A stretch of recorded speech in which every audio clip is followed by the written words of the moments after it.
Well, the vision was to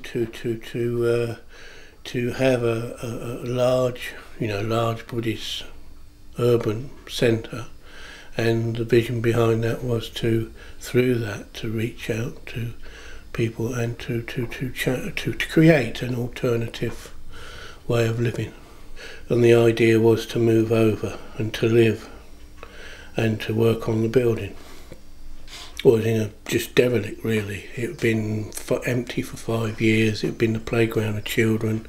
There had been a number of fires, a number of floods in it.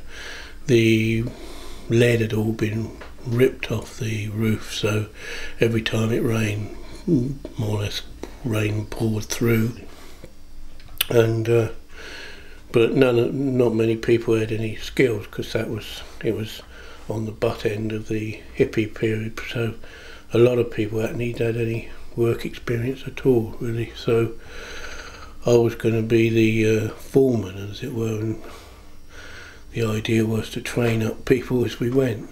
To start with anything, when there's enthusiasm, it's a bit of a laugh, but then as soon as winter set in, with no windows to talk of, no water, no electricity, it was pretty, take it as you find it sort of thing, and pretty rough. I think once it got beyond the first year, it was a struggle, because then the money ran out and we had to didn't have any means of getting any money, so we tried to get it through forming businesses, but it was never going to happen, really. And I think if Subhuti hadn't have found some grants somewhere, we would have still be there, I think.